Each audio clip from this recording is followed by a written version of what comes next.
Hello guys, good morning. कैसे हो आप सब? आपका एक बार फिर से स्वागत है आपके अपने चैनल आई विल पर, जिसमें कि हम कर रहे थे विजन आईएएस की टेस्ट सीरीज। और आज हम आ जाते हैं अपने इकोनॉमी के फर्स्ट टेस्ट पर। ठीक है, तो ये हमारी इकोनॉमी का फर्स्ट लेक्चर होने वाला है। अगर आपको वीडियो अच्छी लगती है तो लाइक करना और चैनल को सब्सक्राइब भी कर लेना। ठीक है, इसके अलावा अगर आपको इसकी पीडीएफ चाहिए तो आप हमारे टेलीग्राम चैनल को ज्वाइन कर सकते हो, जिसका लिंक आपको डिस्क्रिप्शन बॉक्स में मिल जाएगा। ठीक है, और अगर आपको वीडियो में कोई कमी वगैरह कुछ लगती है तो आप कमेंट बॉक्स में कमेंट भी कर सकते हो। इस वीडियो का, जैसे कि मैं हर बार से बोलती हूँ, कि इस वीडियो का सबसे ज़्यादा फायदा आपको तभी होने वाला है जब आप इन क्वेश्चंस को खुद मार्क करोगे। या तो आप एक काम करो, 50 क्वेश्चंस पहले खुद ही मार्क कर लो, उसके बाद इसका एक्सप्लेनेशन देखो। You will get to know about your performance also. So इसको इसका मैक्सिमम फायदा उठाने की कोशिश करो। या फिर आप ऐसा भी कर सकते हो कि जैसे ही मैं क्वेश्चन करवाती हूँ, जैसे पहला क्वेश्चन करवा रही हूँ, इसको पॉज करो, इसका आंसर खुद लगा लो और उसके बाद इसका आंसर देख लो, तो वो भी आपके लिए बेनिफिशियल है। ठीक है, और फिर अपने क्वेश्चंस काउंट कर लो कि कितने आपने सही किए हैं। तो आप अगर मान लो कि प्रीलिम्स अभी है, अपना जो भी है मई में अपना प्रीलिम्स है, ठीक है, नेक्स्ट वाला, आप कम से कम 3 से 4 बार अगर इसका रिवीजन कर लोगे ना, तो और जो पिछली टेस्ट रिवीजन साथ में उसका भी कर लो। जो भी मैंने 2022 के लिए करवाई थी, एक बार उसका भी साथ साथ में रिवीजन कर लो। जितने भी इकोनॉमी के उसमें मैंने टेस्ट करवाए हैं, आपको बहुत ज़्यादा फ़ायदा होगा। ठीक है, आपको अगर अपना सबसे ज़्यादा फ़ायदा करवाना है तो जितनी भी जो भी चीज़ें मैं करवाती हूँ वो सारी अच्छे से कर लो। उसके अलावा जो है बेसिक बुक्स जो हैं वो कंप्लीट कर लो। ठीक है, क्योंकि बेसिक बुक्स के जो बिना है ना, कुछ नहीं होने वाला आपका। ठीक है, मेजर जो चीज़ है वो है बेसिक बुक्स की। ठीक, तो 1 मिनट रुकिए। ठीक है, तो आपको बेसिक बुक्स तो कंप्लीट करनी है, उसके बाद आपको करनी है टेस्ट सीरीज, और उसके बाद आपको करना है दोनों चीज़ों का रिवीजन। ठीक है, और कोई भी आप है ना, बहुत सारी टेस्ट टेस्ट जो सीरीज चल रही है मार्केट पे, उन पे मत कूदो। ठीक है, बहुत सारे बच्चे क्या करते हैं, 3 टेस्ट सीरीज 4 टेस्ट सीरीज करते रहेंगे और उनको बेसिक कंसेप्ट याद ही नहीं होंगे। आप कोई एक अच्छे से टेस्ट सीरीज कोई भी कर लो। ठीक है, मेरे को तो विजन की सबसे अच्छी लगती है, तभी मैं करवा रही हूँ। ठीक है, तो आप अपने हिसाब से कोई भी टेस्ट सीरीज करो, एक करो, बहुत अच्छे से करो लेकिन।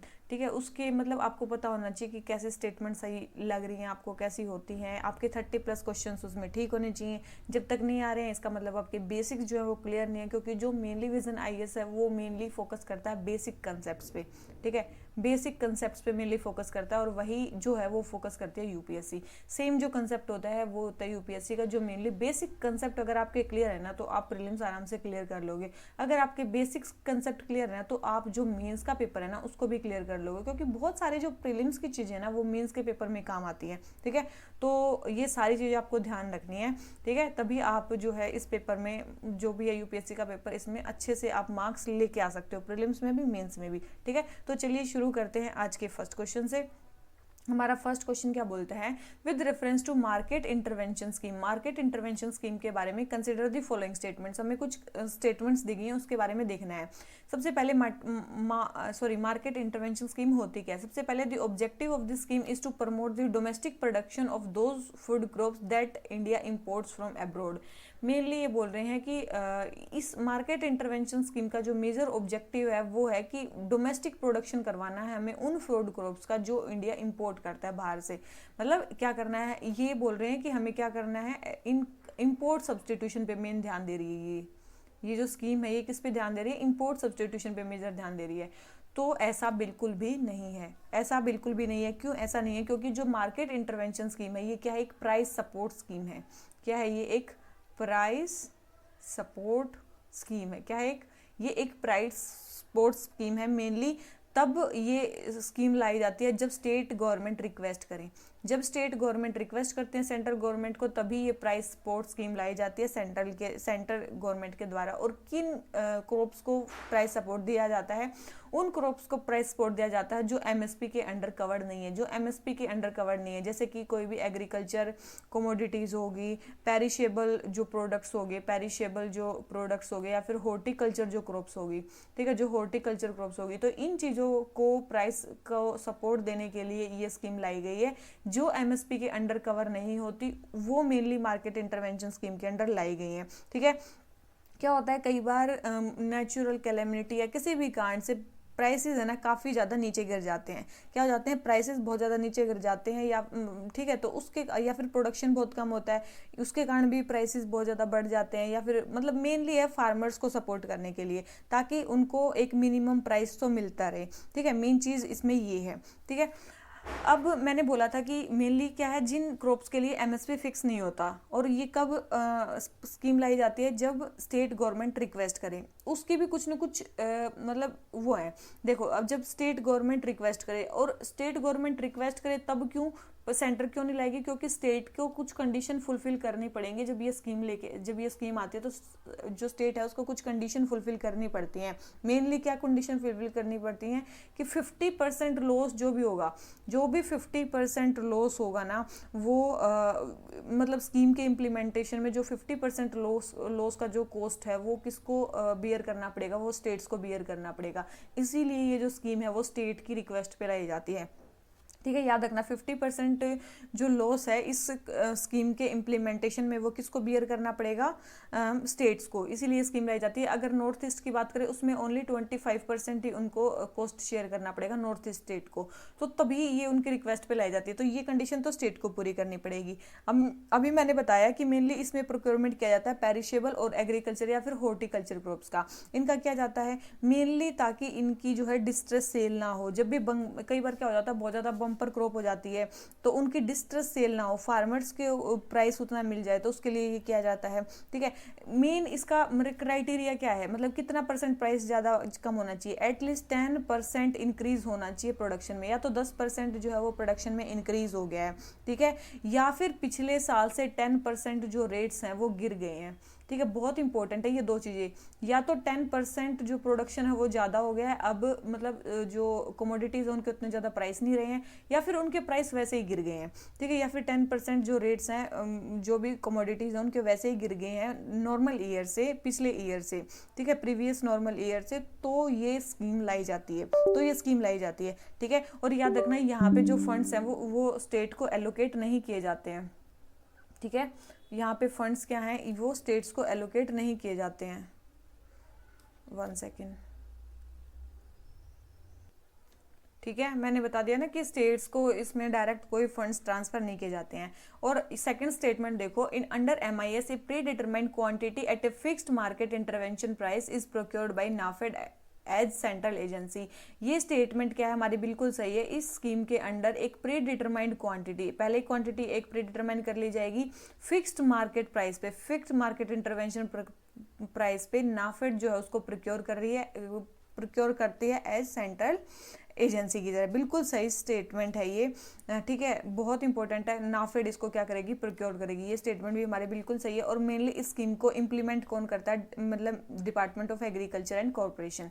कौन इसको इम्प्लीमेंट करता है इस प्रोग्राम को, department of agriculture and corporation. ठीक है, तो ये चीज़ आपको ध्यान रखनी है, कुछ चीज़ें कि मार्केट इंटरवेंशन स्कीम क्या होती है। एक प्राइस सपोर्ट स्कीम है। जब भी कोई एग्रीकल्चर, हॉर्टिकल्चर या फिर पेरिशेबल जो कमोडिटीज़ है उनके प्राइस काफ़ी कम हो जाते हैं, या फिर प्रोडक्शन ज़्यादा हो जाती है, तो फार्मर्स को प्राइस सपोर्ट देने के लिए है। और मेनली तभी ये लाई जाएगी जब स्टेट्स रिक्वेस्ट करेंगे। स्टेट के रिक्वेस्ट पे ये स्कीम लाई जाएगी जब वो 50% लॉसेस को शेयर करने के मतलब एग्रीमेंट में आते हैं। नॉर्थ ईस्ट स्टेट्स को केवल 25% ही लॉसेस को वो करना पड़ेगा। ठीक है, तो इसका मेजर जो ऑब्जेक्टिव है इस स्कीम का वो क्या है, डोमेस्टिक प्रोडक्शन को बढ़ाना नहीं है। मेन क्या करना है, हमें उनको प्राइस सपोर्ट प्रोवाइड करना है। तो फर्स्ट स्टेटमेंट तो हमारी रॉन्ग होगी और सेकंड स्टेटमेंट हमारी करेक्ट है। ठीक है, सेकंड स्टेटमेंट हमारी करेक्ट है, तो हमारा आंसर क्या आ गया, बी, क्योंकि हमसे पूछा करेक्ट स्टेटमेंट, तो करेक्ट हमारी ओनली बी स्टेटमेंट है। ठीक है, तो ये आ गया आपको किसके बारे में, मार्केट इंटरवेंशन के बारे में, स्कीम के बारे में समझ में आ जाते हैं। सेकंड पर रिवेन्यू एक्सपेंडिचर के बारे में बताना। रिवेन्यू एक्सपेंडिचर के बारे में बताना। देखो, बजट में आपने सुना होगा कैपिटल अकाउंट और रिवेन्यू अकाउंट। ठीक है, करंट अकाउंट, कैपिटल अकाउंट, क्या बोल रही हूँ मैं। ठीक है, तो उसी में एक कंपोनेंट है रिवेन्यू एक्सपेंडिचर। देखो, रिवेन्यू एक्सपेंडिचर में क्या होता है, रिवेन्यू एक्सपेंडिचर में मतलब ये एक ऐसा एक्सपेंडिचर होता है जहाँ पे कोई भी एसेट्स क्रिएट नहीं होते। मतलब ऐसी जगह खर्चा किया जाएगा जहाँ पे कोई एसेट्स क्रिएट नहीं होते, ठीक है। उसके बाद मेनली नॉर्मल फंक्शनिंग में कोई भी मतलब कोई भी जो भी वेरियस सर्विसेज हैं, डिपार्टमेंट्स हैं, उनकी नॉर्मल फंक्शनिंग में जो भी एक्सपेंसेस होते हैं, वो मेनली आते हैं किसमें, रिवेन्यू एक्सपेंडिचर में, ठीक है। तो उसको बोलते हैं रिवेन्यू एक्सपेंडिचर। सबसे पहले बोल रहे हैं grants given to states for creation of assets, लेकिन इसमें एक एक्सेप्शन भी है। क्या एक्सेप्शन है? यही एक्सेप्शन है कि समटाइम्स जो ग्रांट्स दिए जाते हैं स्टेट्स को एसेट क्रिएट करने के लिए, वो भी रिवेन्यू एक्सपेंडिचर में क्या कर लिए जाते हैं, वो कर लिए जाते हैं, उसका पार्ट बना लेते हैं। सेकंड है सब्सिडीज एंड पेंशन भी नॉर्मल फंक्शनिंग में मेनली हेल्प करती हैं, ठीक है, मेनली हेल्प करती हैं। उसके बाद क्या है, तीसरे बोल रहे हैं परचेज ऑफ रफाल एयरक्राफ्ट। देखो जो रफाल एयरक्राफ्ट है ये क्या है, ये मेनली एसेट को क्रिएट कर रहा है ना, ये हमारा एसेट है, ये बाद में हमारे काम आएगा, तो ये स्टेटमेंट हमारी रॉन्ग होगी, थर्ड स्टेटमेंट हमारी रॉन्ग होगी, ठीक है। तो ये रिवेन्यू एक्सपेंडिचर नहीं है, बार बार हम रफाल थोड़ी ना खरीदेंगे, एक बार हमने खरीद लिया वो अब यूज होंगे हमेशा के लिए। फोर्थ है इंटरेस्ट पेमेंट, अगर हमें कोई डेट ले रखा है बाहर से तो उसकी इंटरेस्ट पेमेंट भी हमें बार बार करनी है, तो वो भी किस में आएगी, रिवेन्यू एक्सपेंडिचर में आएगी। तो फर्स्ट सेकंड एंड फोर्थ हमारे क्या हैं, ये है हमारे क्या, रिवेन्यू एक्सपेंडिचर का पार्ट है, ठीक है। बहुत बहुत इंपॉर्टेंट है ये चीज़ ध्यान रखनी कि रिवेन्यू एक्सपेंडिचर में क्या क्या आ सकता है। देखो मैंने अभी बोला कि एसेट इसमें क्रिएट नहीं होंगे, इसीलिए क्या होता है, रिवेन्यू एक्सपेंडिचर में एक और चीज़ निकाली जाती है, उसको बोलते हैं इफेक्टिव रिवेन्यू एक्सपेंडिचर, उसको बोलते हैं effective revenue expenditure. Effective revenue expenditure क्या होता है, इसमें रिवेन्यू एक्सपेंडिचर में से जो भी ग्रांट्स जो है वो एसेट क्रिएट करने के लिए यूज़ हुए हैं, जो भी ग्रांट्स क्रिएशन ऑफ एसेट्स में यूज़ हुए हैं उनको घटा दिया जाता है, तो उससे निकलता है इफेक्टिव रिवेन्यू एक्सपेंडिचर। तो ये चीज़ आपको ध्यान रखनी, मतलब इफेक्टिव रिवेन्यू डेफिसिट, ठीक है, इफेक्टिव रिवेन्यू डेफिसिट। तो एक चीज़ ध्यान रखनी है, इसीलिए इफेक्टिव रिवेन्यू डेफिसिट निकाला जाता है, क्योंकि मेनली रिवेन्यू एक्सपेंडिचर जब हम निकालते हैं तो उसमें इस चीज़ को काउंट करते हैं, उसमें किसमें जो भी ग्रांट्स वो स्टेट अगर एसेट क्रिएशन में कितनी ग्रांट्स को यूज़ कर लेती हैं तो उसको भी काउंट किया जाता है। इसीलिए फिर इफेक्टिव रिवेन्यू डेफिसिट निकाला जाता है, ताकि रिवेन्यू एक्सपेंडिचर में से उस अमाउंट को घटा दे जो मेनली एसेट्स के क्रिएशन में हेल्प करता है, ठीक है। तो ये चीज़ ध्यान रखनी है, रिवेन्यू एक्सपेंडिचर में हमारा क्या क्या आता है। तो जो भी नॉर्मल फंक्शनिंग में चीज़ें आएंगी वो सारी किस में आएंगी, इसमें आएंगी, जैसे कि सब्सिडीज़ वगैरह भी, ठीक है। याद रखना सब्सिडीज़ भी रिवेन्यू एक्सपेंडिचर का पार्ट है। अगर आ जाए कि सब्सिडीज़ किसका पार्ट है, वो भी किसका पार्ट है, वो भी रिवेन्यू एक्सपेंडिचर का पार्ट है, ठीक है। तो क्वेश्चन नंबर सेकंड हमारा आंसर क्या हो गया, फोर्थ। आ जाते हैं क्वेश्चन नंबर थर्ड पे। क्वेश्चन नंबर थर्ड हमें क्या बोलता है, देखो इसमें दो चीज़ें पूछ रखी हैं, marginal standing facility and statutory liquidity ratio. Marginal standing facility and statutory liquidity ratio के बारे में हमें बताना है। देखो मार्जिनल स्टैंडिंग फैसिलिटी क्या होता है, मार्जिनल स्टैंडिंग फैसिलिटी होता है ओवरनाइट बोरोइंग। क्या होती है, ओवरनाइट बोरोइंग। जब भी बैंकों के पास पैसा खत्म हो जाता है तो शॉर्ट टर्म के लिए वो क्या करते हैं, आरबीआई से बोरोइंग करते हैं, ठीक है। वो क्या करते हैं, शॉर्ट टर्म के लिए आरबीआई से बोरोइंग करते हैं। बहुत इंपॉर्टेंट है, ध्यान रखना। उसको बोलते हैं marginal standing facility. Overnight borrowing होती है ये, ठीक है। शॉर्ट टर्म बोरोइंग होती है, ओवरनाइट बोरोइंग होती है। और जब भी सीवियर कैश शॉर्टेज या फिर लिक्विडिटी शॉर्टेज हो जाती है तब होती है। लास्ट रिजोर्ट है बोरोइंग का, मतलब अगर बैंकों के पास कहीं से उनको पैसा नहीं मिल रहा है तो वो एमएसएफ से पैसा लेते हैं, ठीक है, मेनली। और ये हमेशा एमएसएफ, एक चीज़ ध्यान रखना, एमएसएफ से मतलब आप आधी रात को पैसा उठा रहे हो तो एक चीज़ ध्यान रखना, इसमें हमेशा क्या रखता है, पीनल रेट लगता है। इसमें क्या हमेशा लगता है, पीनल रेट रखता है। बहुत इंपॉर्टेंट है, याद रखना। हमेशा रेपो रेट से ये अमाउंट हमेशा ज़्यादा होगा। बहुत इंपॉर्टेंट है, याद रखना। हमेशा रेपो रेट से इसका जो अमाउंट है एमएसएफ का वो ज़्यादा होगा। क्यों ज़्यादा होगा, क्योंकि भाई आप आधी रात को पैसे ले रहे हो, आपको रिक्वायरमेंट है, आप तो आरबीआई क्या करता है, उनको ज़्यादा इंटरेस्ट पे पैसे देता है ये वाले, ठीक है। और ये मेनली क्यों किया जाता है, ताकि जो ओवरनाइट वोलेटिलिटी है मार्केट में जो भी आ गई है लेंडिंग रेट में इंटरबैंक मार्केट में, वो ताकि कम की जा सके, ठीक है।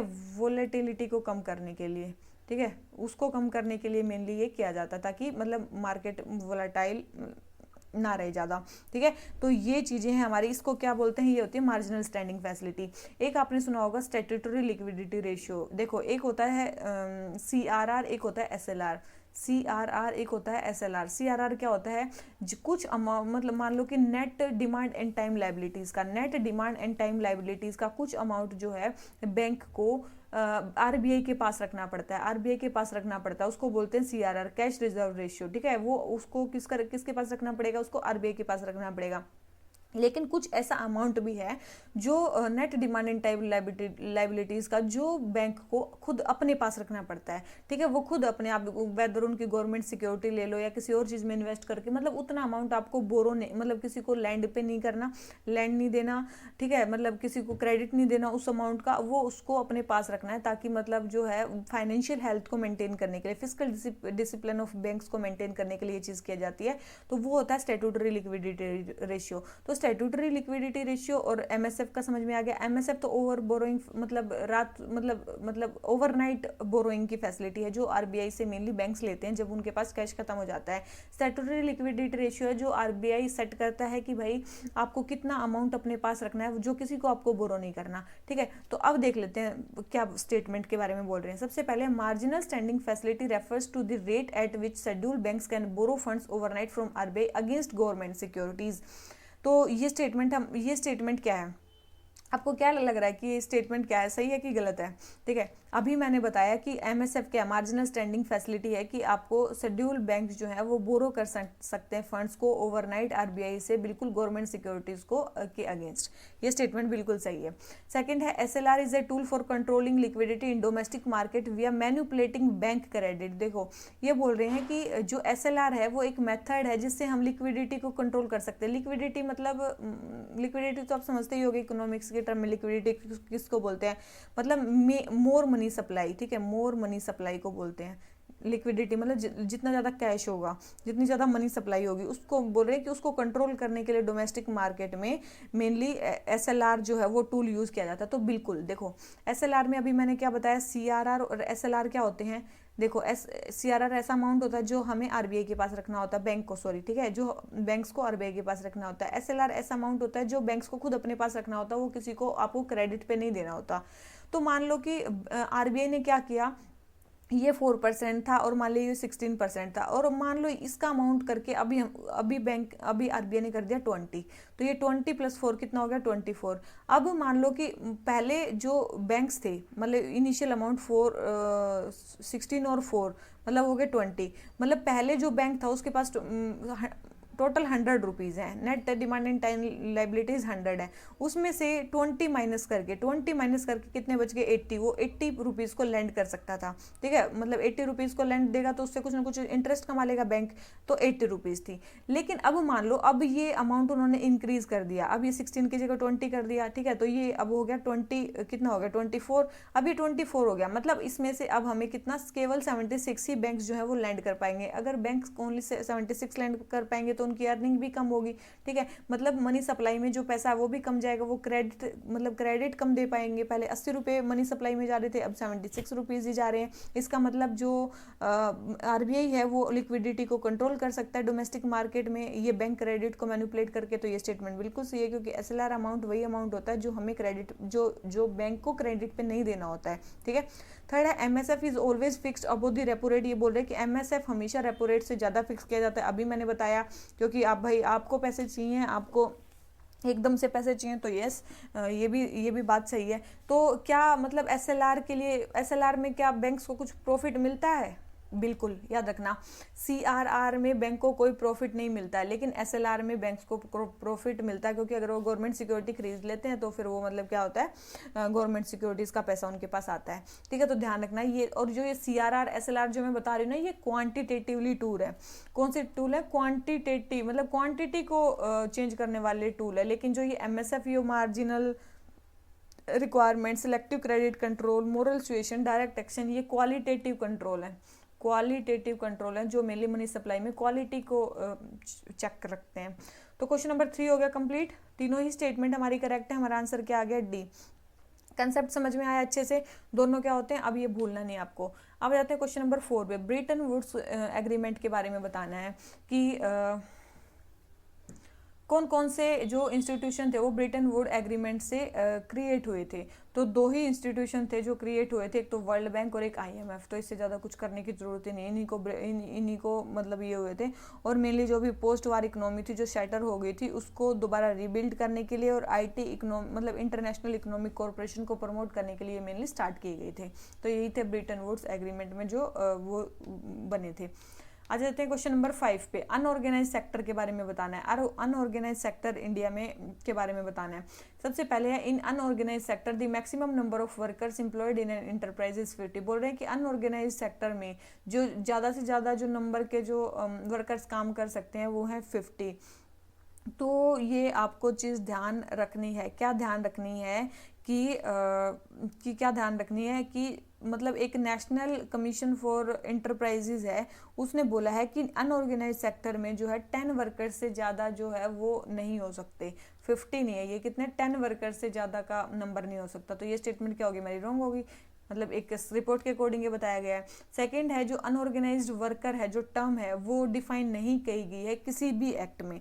ये बोल रहे हैं कि वो किसी भी एक्ट में डिफाइन नहीं की गई है, तो याद रखना एक एक्ट में डिफाइन की गई है अनऑर्गेनाइज्ड वर्कर की definition. Unorganised worker social security act 2008, unorganised worker social security act 2008, इसमें मेनली अनऑर्गेनाइज्ड वर्कर की जो डेफिनेशन है उसको क्या कर दिया गया है, मेनली बताया गया है कि क्या मतलब क्या उसकी डेफिनेशन होती है। क्या डेफिनेशन होती है फिर अनऑर्गेनाइज्ड वर्कर की? देखो अनऑर्गेनाइज्ड वर्कर किसमें बोल रखा है कि कोई भी होम बेस्ड वर्कर, कोई भी होम बेस्ड वर्कर या फिर सेल्फ एम्प्लॉयड हो वो, ठीक है, होम बेस्ड वर्कर या फिर सेल्फ एम्प्लॉयड हो, ठीक है, या फिर कोई वेज अर्नर हो, या फिर क्या हो, कोई वेज अर्नर हो, ठीक है, वेज अर्नर हो, वेज अर्नर हो इन अनऑर्गेनाइज सेक्टर, जो किसी भी जो वेलफेयर स्कीम है उसके अंडर कवर ना हो, कोई भी वेलफेयर स्कीम के अंडर वो कवर नहीं होना चाहिए। ऐसे वर्कर जो किसी भी वेलफेयर स्कीम के अंडर कवर ना हो। कौन सी वेलफेयर स्कीम? जैसे कि पेंशन स्कीम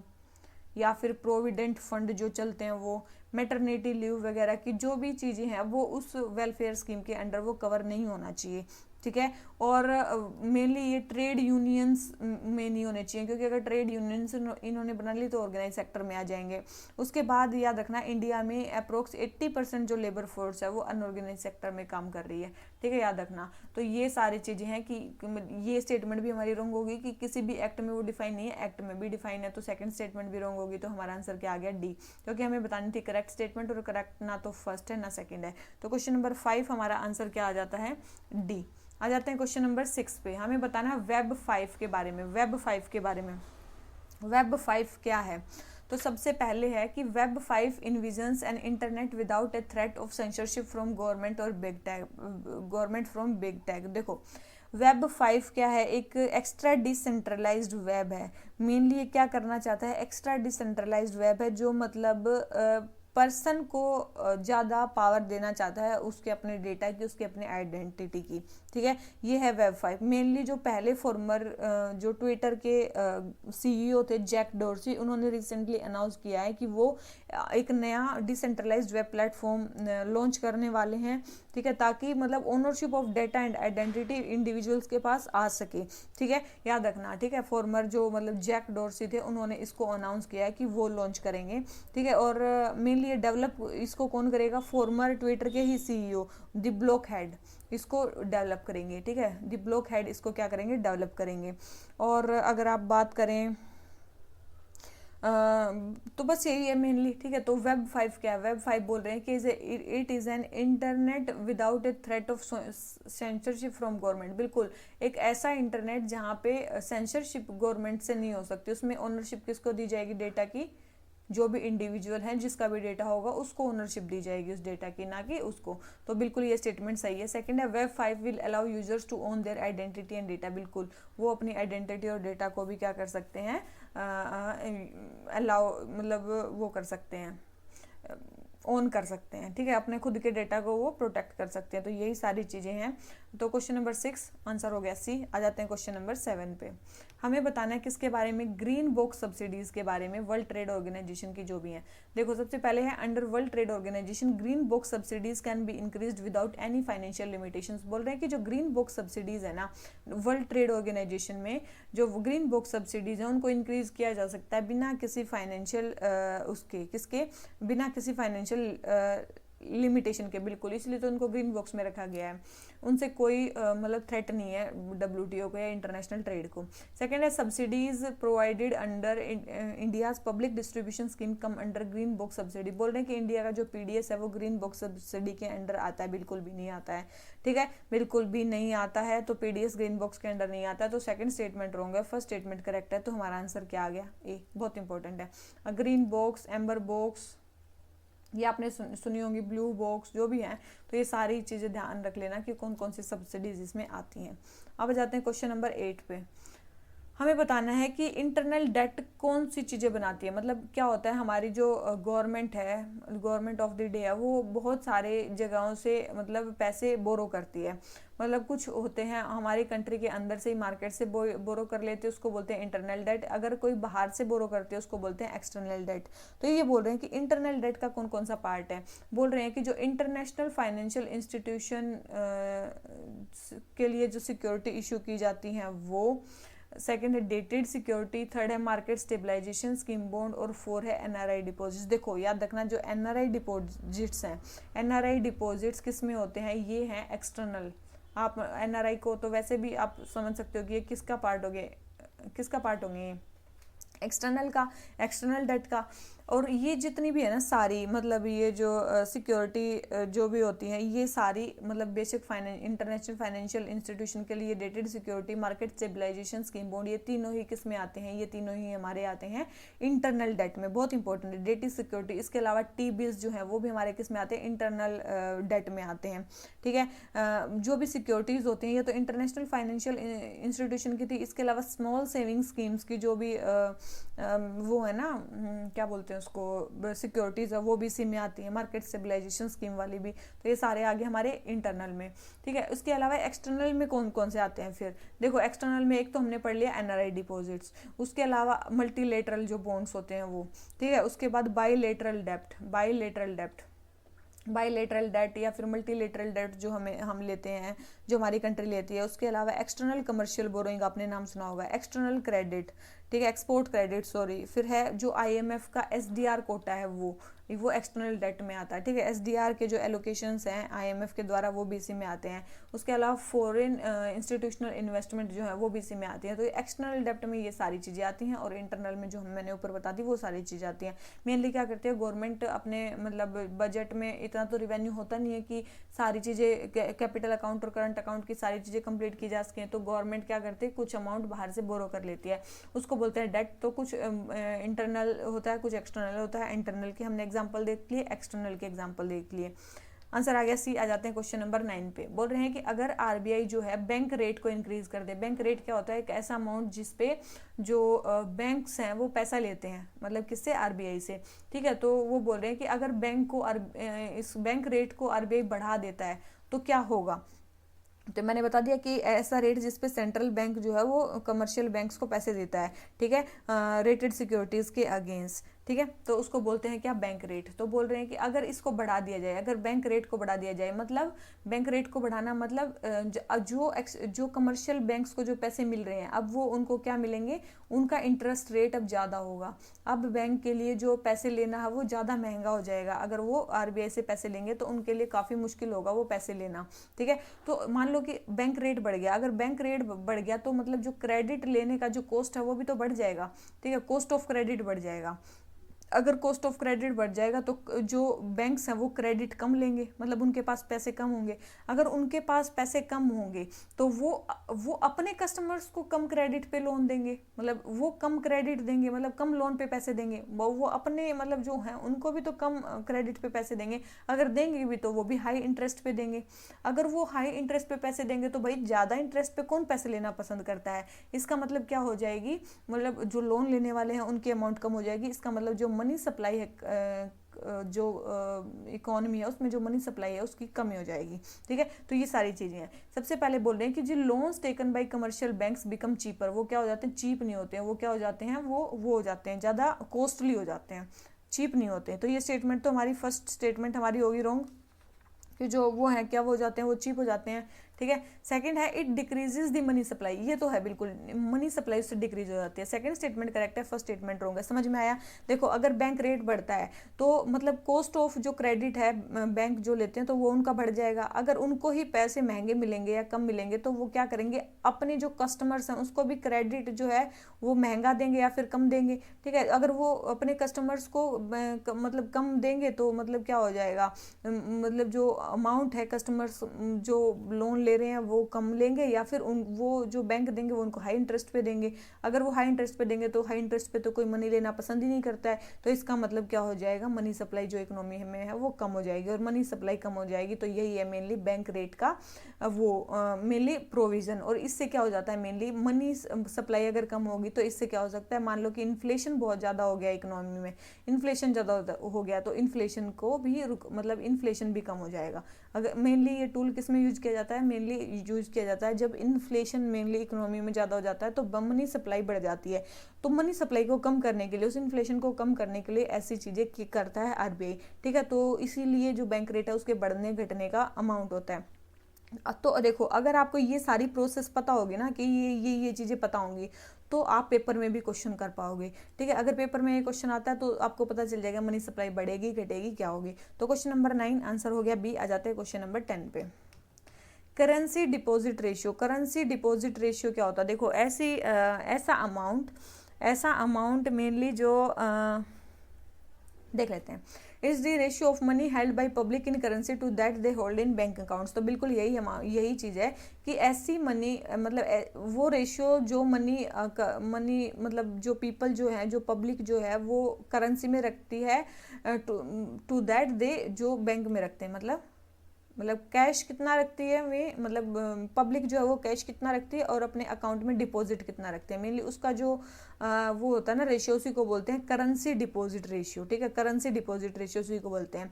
सेकंड है it reflects people preference for liquidity, बिल्कुल इससे पता चलता है कि पीपल कितना प्रेफर करते हैं कैश में रखना, बिल्कुल ये भी स्टेटमेंट सही है, दोनों ही स्टेटमेंट सही है। तो हमारा आंसर क्या आ गया, सी। और मेनली करेंसी डिपॉजिट रेशियो मतलब करेंसी डिपॉजिट रेशियो मतलब कैश, मतलब अगर करेंसी डिपॉजिट रेशियो का बढ़ने का मतलब क्या होगा, करेंसी डिपॉजिट रेशियो का बढ़ने का मतलब है कैश का अमाउंट बढ़ जाना। और कैश का अमाउंट मेनली कब बढ़ता है, जब फेस्टिव सीजन्स होते हैं, ठीक है। मेनली लोग क्या होते हैं, मतलब कैश में सामान खरीदना ज़्यादा पसंद करते हैं as compare to deposited amount से। तो ये चीज़ ध्यान रखना। तो फेस्टिव सीजन में जो कैश करेंसी डिपॉजिट रेशियो उसका जो अमाउंट है वो इंक्रीज हो जाता है। तो ये होती है करेंसी डिपॉजिट रेशियो। तो क्वेश्चन नंबर 10 आंसर हो गया सी। आ जाते हैं क्वेश्चन नंबर 11 पे। एफआरबीएम के बारे में बताना है, किसके बारे में, फिस्कल रिस्पॉन्सिबिलिटी बजट मैनेजमेंट के बारे में बताना है। सबसे पहले है the FRBM act bans the purchase of primary issues of central government securities by RBI. जो एफआरबीएम एक्ट है वो बैन करता है primary issue of central government securities को आरबीआई को खरीदने को। बोल रहे कि आरबीआई जो है वो जो गवर्नमेंट सिक्योरिटीज हैं उनको खरीदने को मना करता है। एफआरबीएम एक्ट वो उसको क्या करता है, बैन करता है, ठीक है। वो उसको क्या करता है, बैन करता है। तो आपको एक चीज ध्यान रखनी है, क्या आपको ध्यान रखनी है कि ये स्टेटमेंट जो है वो बिल्कुल सही है कि एफआरबीएम एक्ट जो है वो बैन करता है कि जो आरबीआई है वो सेंट्रल गवर्नमेंट की जो सिक्योरिटी है उसके जो प्राइमरी इश्यूज हैं उसको खरीदे ना, उसको बैन करे, ठीक है। 2006 के बाद ऐसा हुआ है, ऐसा बैन किया गया। सेकेंड है the rules under FRBM act aims to eliminate the fiscal deficit of the central government. बोल रहे हैं कि फिस्कल डेफिसिट को देखो एफआरबीएम जो है ना वो एक लीगल इंस्टीट्यूशनल फ्रेमवर्क है जो मेनली फिस्कल कंसोलिडेशन पे मेनली ध्यान देता है। किस पे, फिस्कल कंसोलिडेशन पे। मेनली फिस्कल हमारा क्या होना चाहिए, काफी कम से कम होना चाहिए, फिस्कल डेफिसिट कम से कम होना चाहिए। तो मेनली एलिमिनेट नहीं करना चाहता फिस्कल डेफिसिट को, याद रखना। मेनली इसका टारगेट है एफआरबीएम एक्ट का रिड्यूस करना किसको, फिस्कल डेफिसिट को। और एलिमिनेट किसको करना है, हमें याद रखना, एलिमिनेट किसको करना है, रिवेन्यू डेफिसिट को। याद रखना हमें रिवेन्यू डेफिसिट को तो एलिमिनेट करना है, फिस्कल डेफिसिट को हमें कम करना है, ठीक है। और हमें क्या करना है, रिवेन्यू सरप्लस करना है। और हमें क्या करना है, रिवेन्यू सरप्लस करना है। ये बहुत इंपॉर्टेंट है, ये चीज़ें बहुत इंपॉर्टेंट है कि क्या करना है एफआरबीएम एक्ट के अकॉर्डिंग। हमें फिस्कल डेफिसिट को कम करना है, हमें रिवेन्यू डेफिसिट को एलिमिनेट कर देना है, खत्म कर देना है। उसके बाद रिवेन्यू हमें क्या करना है, सरप्लस करना है, ठीक है। और मेनली फिस्कल कंसोलिडेशन ये नहीं है कि केवल प्रेजेंट गवर्नमेंट का ही फिस्कल कंसोलिडेशन एफआरबीएम एक्ट के अकॉर्डिंग होता है, वो फ्यूचर जो गवर्नमेंट आएगी उसको भी कंसोलिडेट करता है, ठीक है। तो ये पहली स्टेटमेंट बिल्कुल सही है। और ये स्टेटमेंट समझ में आ गई कि ये नहीं कर सकता, मतलब वो इस एक्ट के अकॉर्डिंग, जो FRBM एक्ट है इसके अकॉर्डिंग और भी कुछ चीज़ें होती हैं कि मतलब 3 चीज़ें होती हैं। क्या? FRBM एक्ट के अंडर मेनली 3 चीज़ें होती हैं। क्या कि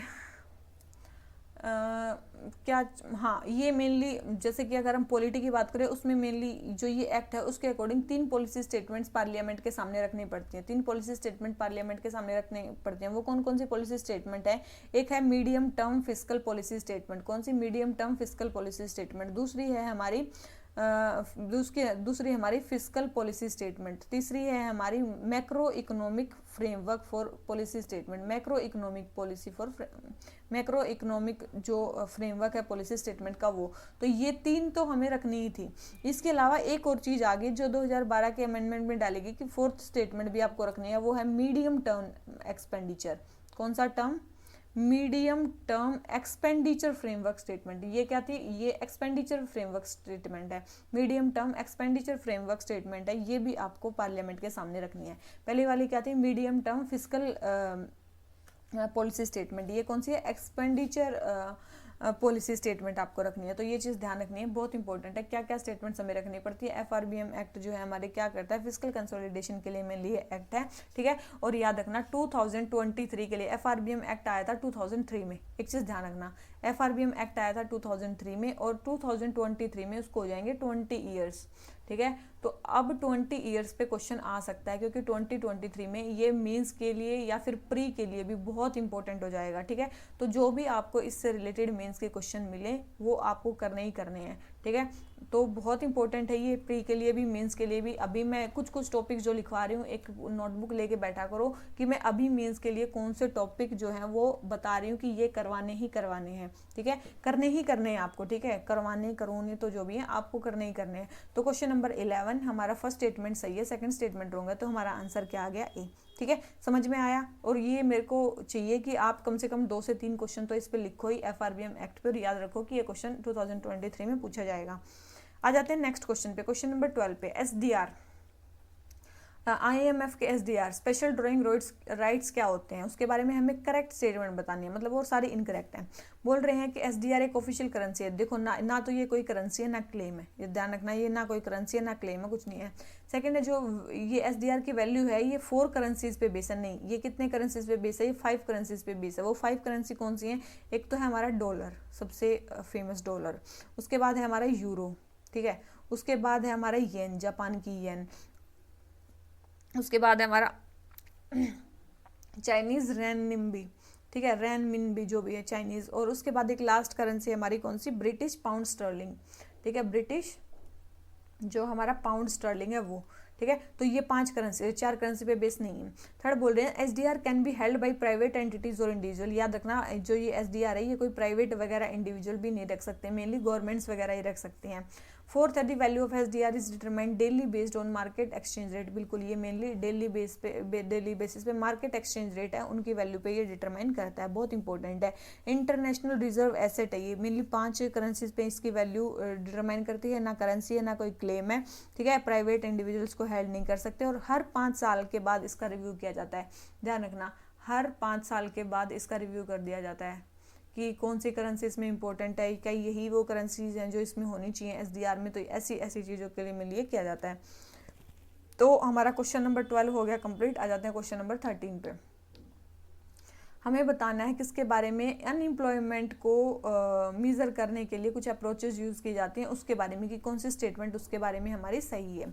सबसे बोल रहे हैं कि यूजुअल स्टेटस जो अप्रोच है, यूजुअल स्टेटस जो अप्रोच है, बोल रहे हैं कि वो 7 डेज सर्वे से 7 दिन पहले की जो डेट्स हैं उन्हीं को मेजर करता है। तो याद रखना यूजुअल स्टेटस अप्रोच जो है 365 डेज पहले, 365 डेज का जो स्टेटस है सर्वे से पहले उसको देखता है, ना कि 7 डेज का। तो ये स्टेटमेंट हमारी रॉन्ग होगी। सेकंड बोल रहे हैं करंट डेली स्टेटस जो अप्रोच है, करंट डेली स्टेटस जो अप्रोच है, याद रखना वो क्या करती है? ईच डे ऑफ 7 डेज, बिल्कुल हर एक दिन का स्टेटस, पिछले 7 दिन में हर एक दिन का स्टेटस देखती है, बिल्कुल, ठीक है, डेली स्टेटस देखती है उसका। थर्ड बोल रहे हैं यूजुअल स्टेटस जो अप्रोच है, अभी मैंने जो बताया 365 डेज वाली, वो अनएम्प्लॉयमेंट को वो मेजर करती है। Unemployment fails to capture the short term fluctuation in employment, कि जो शॉर्ट टर्म इन वो है एम्प्लॉयमेंट वो मतलब कितने हुए हैं, ठीक है, कि वो मतलब बोले कि यूजुअल स्टेटस अप्रोच जो है to measure unemployment fails to capture the short term fluctuation. बिल्कुल देखो ये बिल्कुल सही है, क्योंकि यूजुअल स्टेटस अप्रोच मेनली पूरे 1 ईयर के लिए होती है, ये शॉर्ट टर्म को मेजर करने में फेल हो जाती है। तो ये स्टेटमेंट बिल्कुल सही है। जो यूजुअल स्टेटस अप्रोच है वो जो भी अनएम्प्लॉयमेंट होता है शॉर्ट टर्म में, उसको उसकी फ्लक्चुएशंस को देखने में क्या हो जाती है, फेल हो जाती है। तो ये स्टेटमेंट बिल्कुल सही है, क्योंकि usual status approach mainly 365 days को मेनली टोटली काउंट करती है। तो वैसे तो मतलब इतने दिन में शॉर्ट टर्म के जो है, मान लो कि एक वीक में कितना अनएम्प्लॉयड रहा पीपल, तो उसको वो नहीं कैलकुलेट कर पाती है। तो सेकंड एंड थर्ड स्टेटमेंट हमारी करेक्ट है, और हमारी फर्स्ट स्टेटमेंट जो है वो हमारी क्या होगी, रॉन्ग होगी। ठीक है, और मेनली ये जो रिपोर्ट है इसको कौन निकालता है, नेशनल स्टैटिस्टिकल जो भी ऑफिस है वो निकालता है।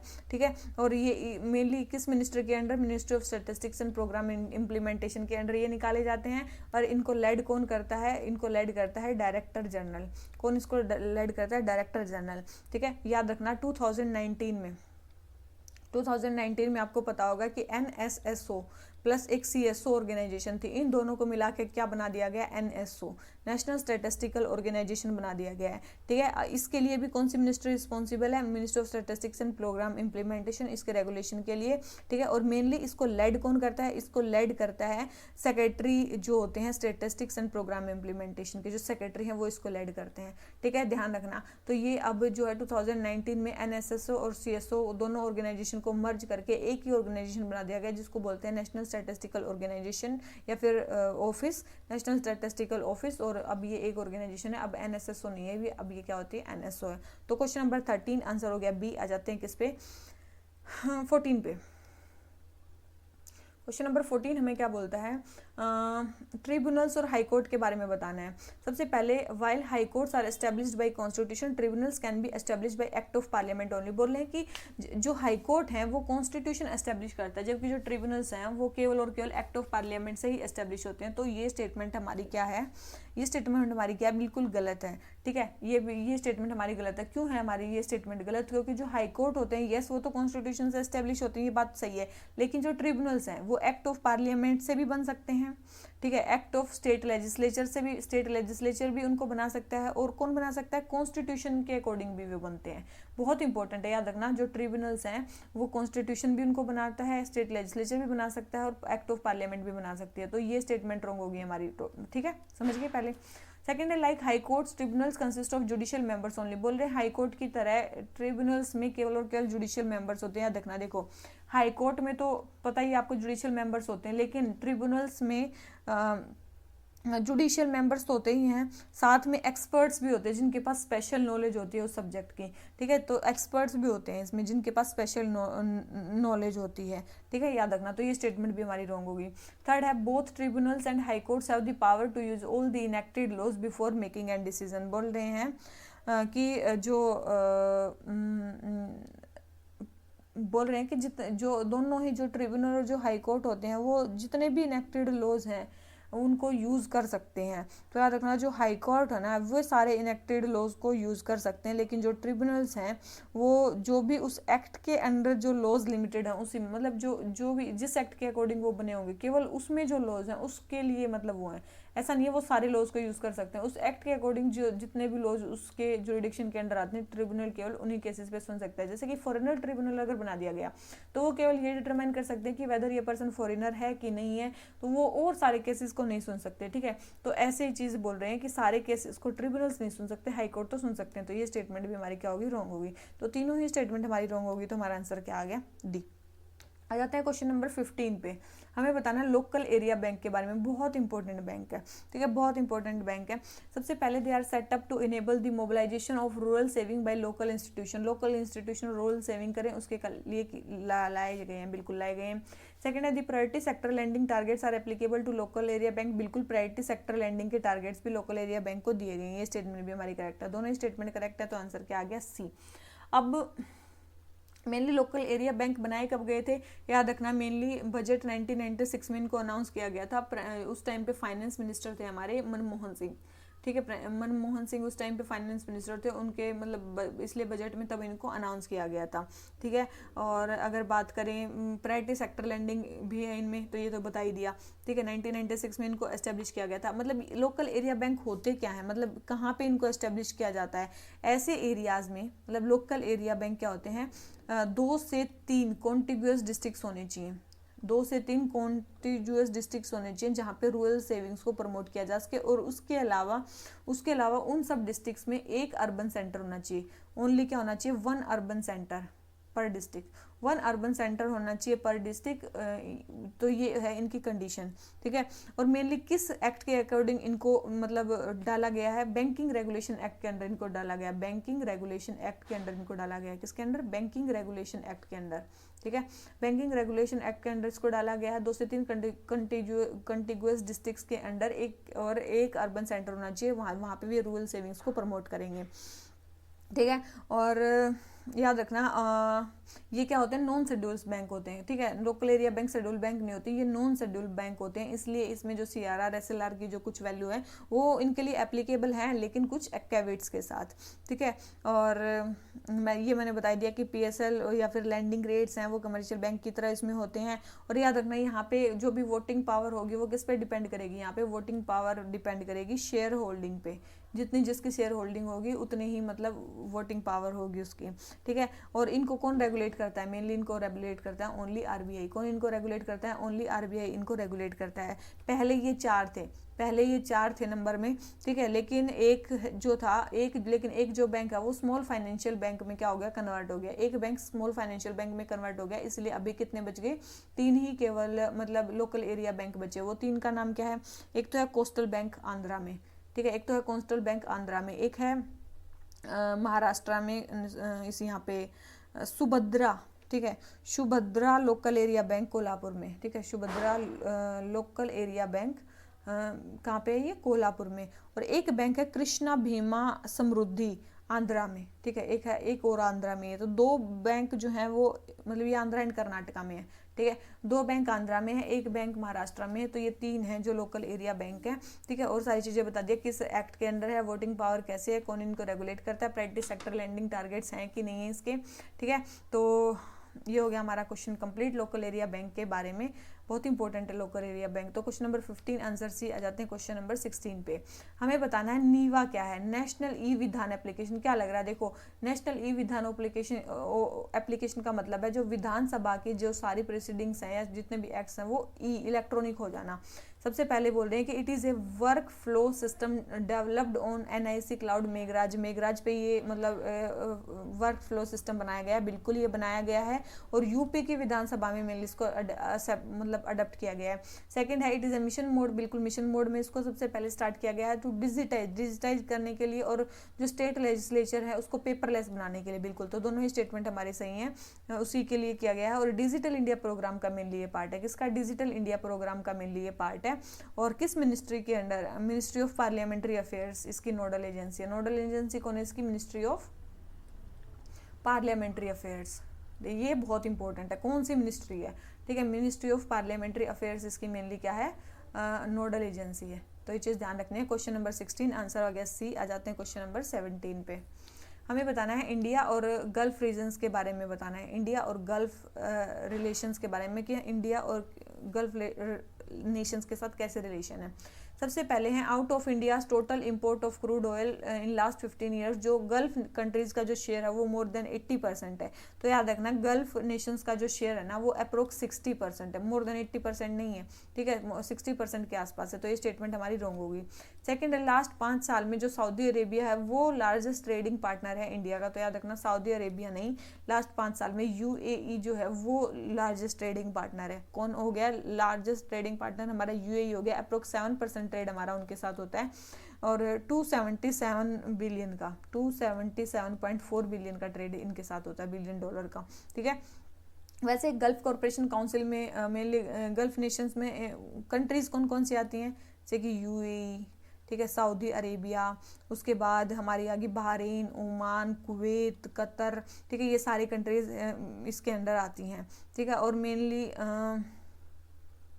बस यही है मेन चीज़। ठीक है, और हाँ ठीक है।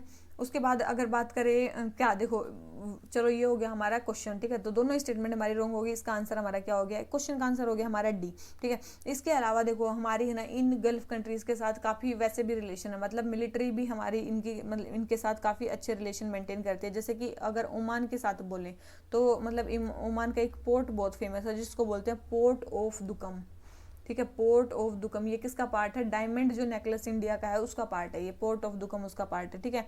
तो एक तो ये फेमस है इसलिए ओमान। ओमान में दो मतलब 3 एक्सरसाइज भी इंडिया के साथ होती हैं। एक तो है अल नाजा, कौन सी है, एक तो है अल नाजा। ये अल नाजा किसकी है, आर्मी के साथ, ये इंडियन आर्मी और ओमान की जो आर्मी है उनके साथ जो एक्सरसाइज होती हैं उसको बोलते हैं अल नाजा। दूसरी होती है एक ईस्टर्न रिज, कौन सी होती है, एक ईस्टर्न रिज एक्सरसाइज होती है, वो एयरफोर्स के साथ होती है।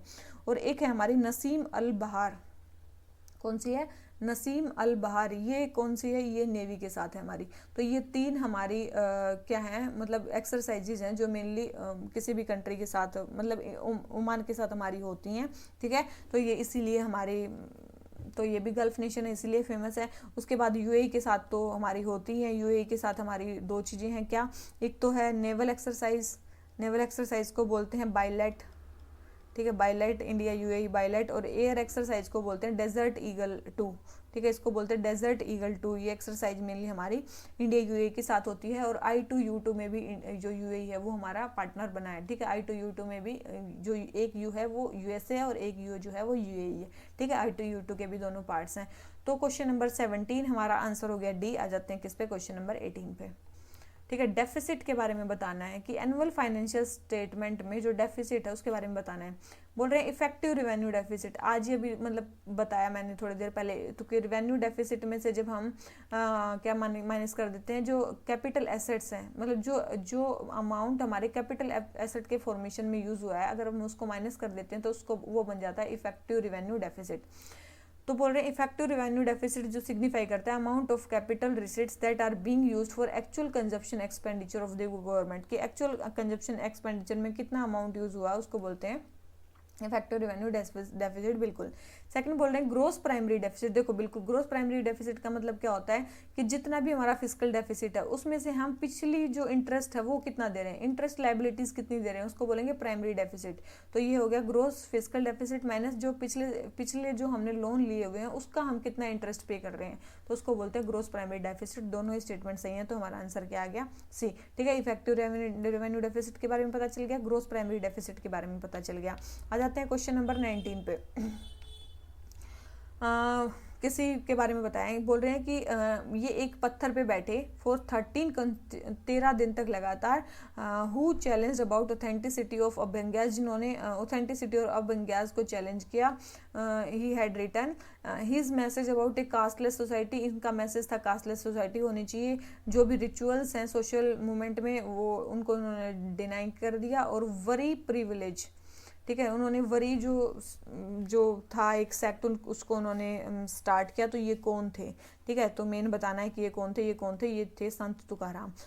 पीएम मोदी ने अभी इनॉग्रेट किया संत तुकाराम शिला मंदिर, कहाँ पे, पुणे डिस्ट्रिक्ट में, ठीक है। ये एक मराठी पोएट थे, हिंदू सेंट थे, ठीक है, 17वीं सेंचुरी के हैं ये, ठीक है, 17वीं सेंचुरी के सेंट हैं। और मेनली विष्णु के ये मेनली भक्त थे, ठीक है, इसलिए मेनली जाना जाता है इनको। तो क्वेश्चन नंबर 19 आंसर हो गया सी। आ जाते हैं क्वेश्चन नंबर 20 पे। हमें बताना है किसके बारे में, India is member of which of the following multilateral export control regime, बहुत ही ज़्यादा इंपॉर्टेंट है ये।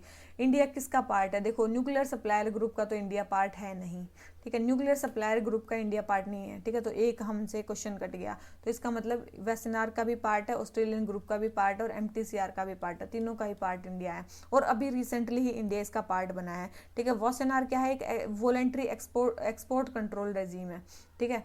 ये क्या है, वासेनार क्या है, एक वॉलेंट्री एक्सपोर्ट कंट्रोल रेजिम है, एक्सपोर्ट कंट्रोल रेजिम है।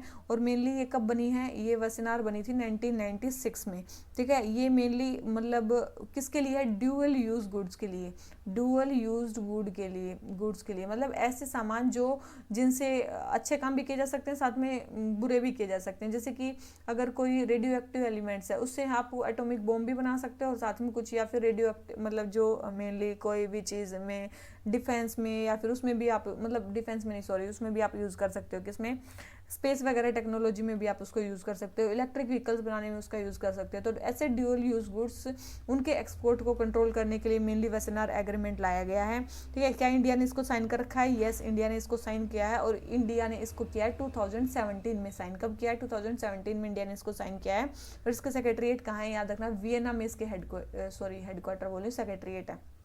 ठीक है, वियना ऑस्ट्रिया में इसके हेडक्वार्टर्स हैं या वो हैं। फिर आ जाता है हमारा क्या फिर आ जाता है हमारा ऑस्ट्रेलियन ग्रुप। तो ऑस्ट्रेलियन ग्रुप हमारा क्या है, ये इनफॉर्मल ग्रुप है। मतलब ऑस्ट्रेलियन ग्रुप क्या है हमारा, इनफॉर्मल ग्रुप है जिसमें हमें केमिकल और जो बायो वेपन्स है उसको कम करने के लिए, किसके लिए? Australian group chemical weapons and biological जो वेपन्स है उसको कम करने के लिए है। ठीक है, कब ये आया? 1985 में ये बना है। कौन सा? ऑस्ट्रेलियन ग्रुप 1985 में बना है। और मेनली इंडिया ने इसको कब ज्वाइन किया? 2018 में। ध्यान रखना, वेसनार को 2017 में, ऑस्ट्रेलियन ग्रुप को 2018 में इंडिया ने ज्वाइन किया है। फिर है हमारा MTCR, मेनली मिसाइल टेक्नोलॉजी को कंट्रोल करने के लिए है ये। ठीक है, ये कब बना था? ये 1987 में बना था। कब बना था? 1987 में बना था। G7 कंट्रीज ने इसको बनाया था। ठीक है, नॉन लीगली बाइंडिंग है ये।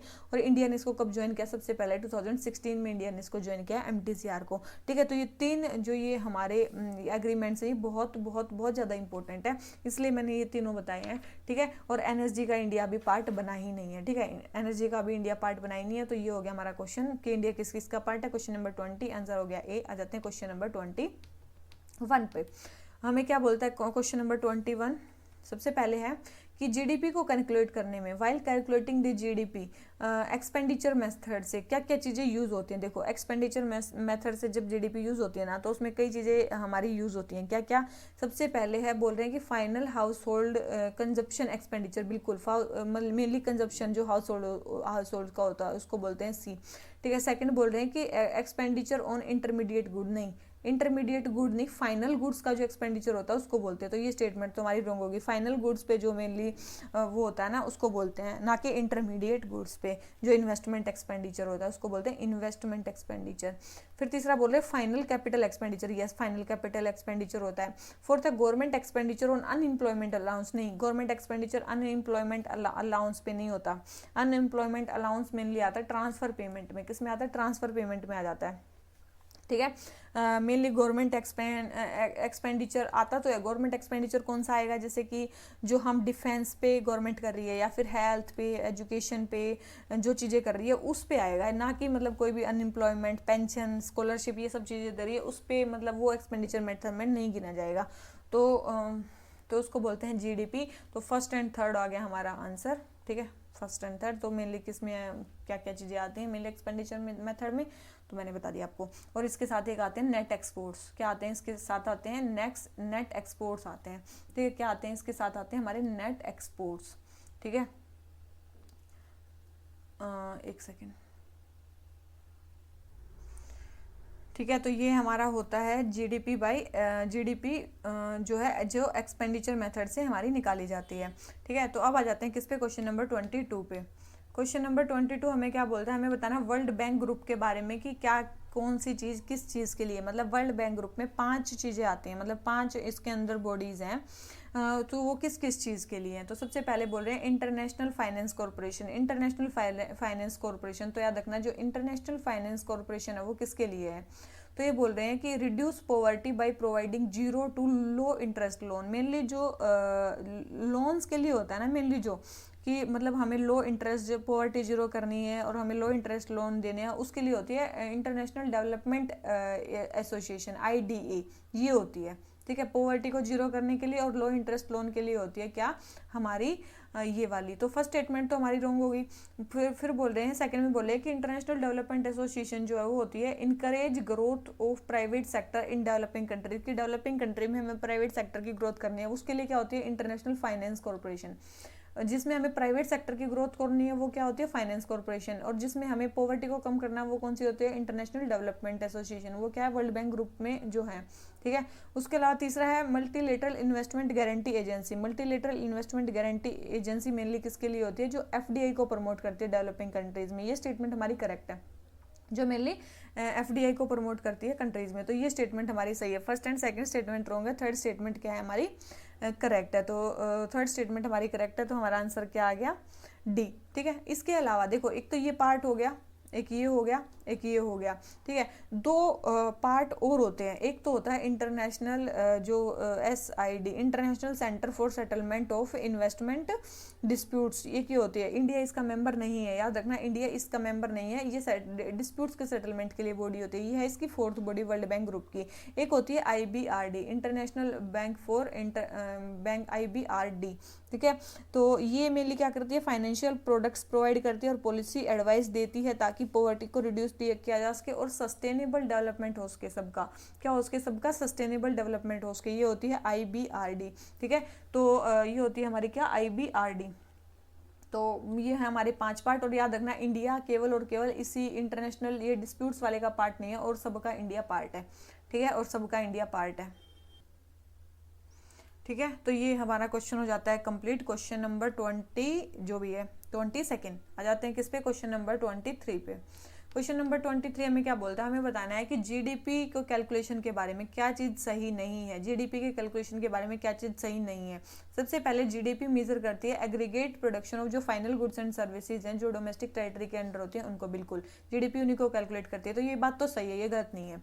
सेकंड है, it does not take into account the aggregate production of final goods and services produced by foreign national within domestic territory. देखो, डोमेस्टिक टेरिटरी के अंदर चाहे कोई फॉरेन टेरिटरी, चाहे कोई इंडियन, मतलब चाहे कोई फॉरेन एंटिटी, चाहे इंडियन एंटिटी, कोई भी इसके अंडर प्रोड्यूस कर रहा हो, उसको सारा जीडीपी में गिना जाएगा। तो ऐसा नहीं है फॉरेन को नहीं गिना जाएगा, तो वो भी गिना जाएगा। तो ये स्टेटमेंट हमारी क्या होगी? रॉन्ग होगी। ये स्टेटमेंट हमारी रॉन्ग होगी, क्योंकि डोमेस्टिक टेरिटरी के अंदर चाहे कोई भी प्रोड्यूस कर रहा है, चाहे वो फॉरेन नेशनल है, चाहे वो इंडियन नेशनल है, ठीक है, वो कैलकुलेट होगा। थर्ड बोल रहे हैं जीडीपी कैलकुलेशन में जो नेगेटिव एक्सटर्नलिटी है उनको नहीं लिया जाता, बिल्कुल नेगेटिव एक्सटर्नलिटीज को कैलकुलेट नहीं किया जाता है। फोर्थ बोल रहे हैं जीडीपी कैलकुलेशन में जो एग्रीगेट प्रोडक्शन है फाइनल गुड्स का जो इंडियन सिटीजन प्रोड्यूस करते हैं फॉरेन टेरिटरी में, उसको इंक्लूड नहीं किया जाता। तो ये भी स्टेटमेंट हमारी बिल्कुल सही है।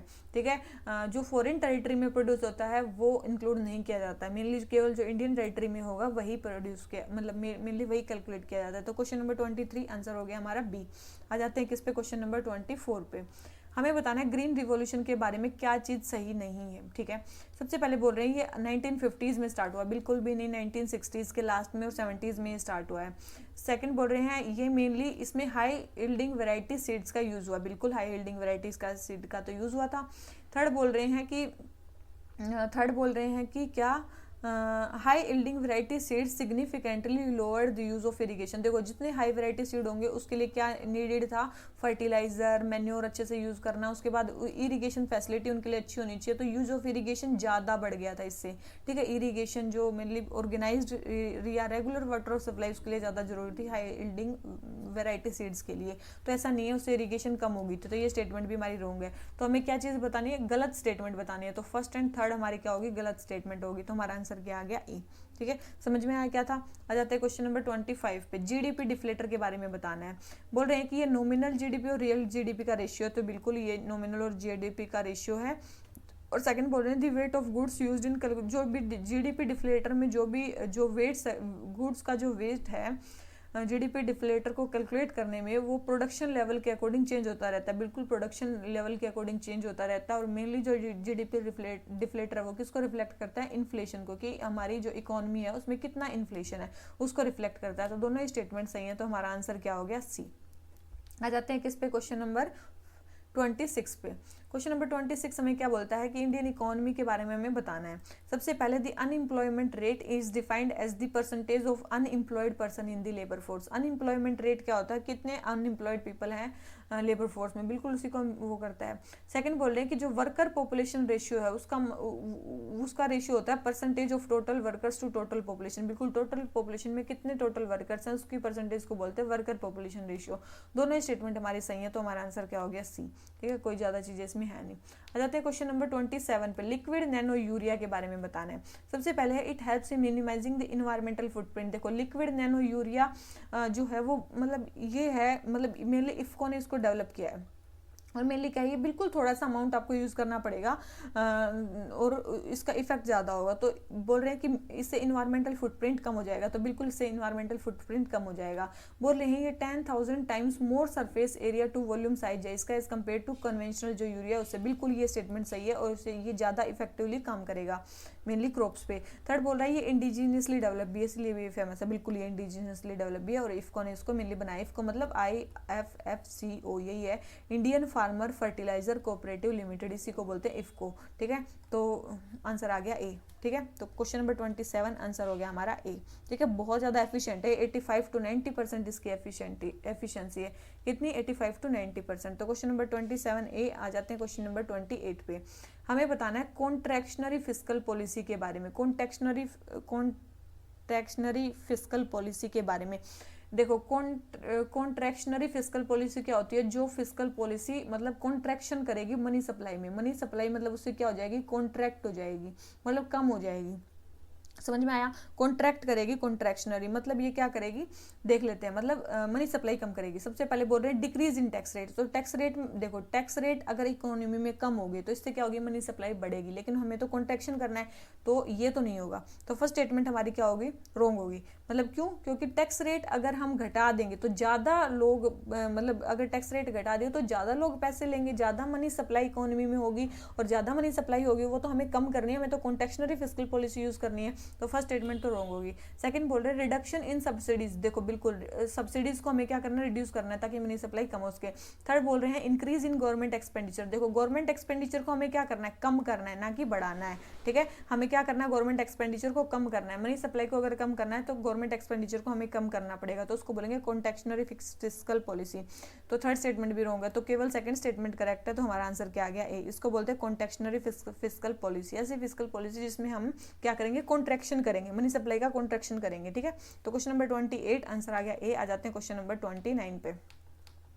CRR के बारे में बताया था, थोड़ी देर पहले बताया था। कुछ ऐसा अमाउंट बैंक को net demand and time liabilities का कुछ ऐसा अमाउंट होता है जो RBI के पास रखना पड़ता है, 3 to 4%, उसको बोलते हैं CRR। सबसे पहले ये परसेंटेज ऑफ डिपॉजिट है जो कमर्शियल बैंक अपने पास रखते हैं। देखो जो अपने पास रखते हैं उसको SLR बोलते हैं, और जो RBI के पास रखेंगे उसको बोलेंगे CRR। तो ये स्टेटमेंट तो हमारी रॉन्ग होगी। सेकंड है जो NBFCs होते हैं वो रिजर्व रिक्वायरमेंट से बाहर होते हैं, मतलब उनको मतलब नहीं रखने पड़ते। बोल रहे हैं कि उनको इससे मतलब बाहर होते हैं बिल्कुल। तो जो नॉन बैंक जो NBFCs होते हैं वो CRR से बाहर होते हैं। स्टेटमेंट बिल्कुल सही है। ठीक है, और याद रखना इस पे कोई प्रॉफिट नहीं मिलता है बैंक्स को। ठीक है, CRR पे कोई प्रॉफिट नहीं मिलता है बैंक्स को। इसकी परसेंटेज कौन डिफाइन करता है? RBI इसका परसेंटेज को डिफाइन करता है, और केवल ये कैश में रखना है। ठीक है, ये नहीं है कि आप गवर्नमेंट सिक्योरिटीज खरीद के रख दोगे, ऐसा नहीं है। ये केवल और केवल RBI में आपको कैश में रखना होगा। ठीक है, केवल और केवल आपको कैश में रखना होगा। और शेड्यूल जो कमर्शियल बैंक है उनको ये रखना है, जैसे कि उसमें आ जाएंगे पब्लिक सेक्टर बैंक्स, ठीक है, उसके बाद फॉरेन बैंक्स, उसके बाद रीजनल रूरल बैंक्स। ठीक है, रीजनल रूरल बैंक्स, उसके बाद कोऑपरेटिव बैंक्स, ये सारे उसके अंदर आ जाते हैं। ठीक है, अब आ जाते हैं किस पे? क्वेश्चन नंबर 30 पे। किस पे? क्वेश्चन नंबर 30 पे। क्वेश्चन नंबर 30 हमें क्या बोलता है? बोल रहे हैं कि अगर फॉरेन एक्सचेंज का प्राइस, अगर फॉरेन एक्सचेंज का प्राइस राइज हो जाता है, rise in price of foreign exchange, मतलब रुपये की वैल्यू कम होगी। ठीक है, रुपये नीचे गिर रहा है, मतलब मान लो कि $1 अब कितने रुपए का आ रहा है? मतलब वो पहले मान लो 70 रुपीज़ का था, अब $1 जो वो कितने का हो गया है? 80 रुपीज़ का हो गया है। मतलब रुपये की जो वैल्यू है वो बहुत कम हो गई है। तो बताना कि क्या होगा उससे। देखो जब भी रुपये की वैल्यू कम होगी ना, एक चीज़ ध्यान रखना, जब भी रुपये की जो वैल्यू है वो कम होगी, उससे क्या होगा? हमारे जो एक्सपोर्ट्स हैं वो चीप हो जाएंगे। बहुत इंपॉर्टेंट है, जो हमारे एक्सपोर्ट्स हैं वो चीप हो जाएंगे।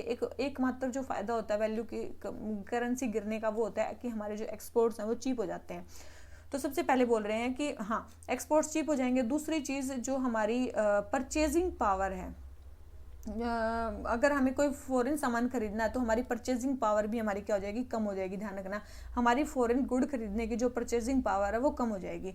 तो सेकंड, तो हमारे पहला ऑप्शन से देखो अब क्या बोल रहे हैं, decrease the cost of purchasing a foreign को, मतलब बोल रहे हैं कि डिक्रीज द कॉस्ट, मतलब देखो अगर हमें कोई बाहर का सामान खरीदना है, पहले वो 70 रुपये में आ रहा था, अब हमें उसके लिए 80 रुपये देने हैं, तो कॉस्ट घटानी है, वो क्या हो गया, बढ़ गया है। तो डिक्रीज नहीं हुआ, वो कॉस्ट क्या हो जाएगा, बढ़ जाएगा। ठीक है, नॉर्मल चीज़ आपको मतलब केवल कॉमन सेंस से सोचनी है। जबकि जब भी रुपये की वैल्यू कम होगी तो उससे हमारे एक्सपोर्ट सस्ते हो जाएंगे, हमारी परचेजिंग पावर कम हो जाएगी। मतलब हम अब पहले जो 70 रुपये में जो सामान ले रहे थे, अब हम वो सामान 80 रुपये में ले पाएंगे। ये चीज़ तो मतलब कॉस्ट क्या हो गया, कम हो, बढ़ गया ना, कॉस्ट बढ़ गया बाहर के सामान का।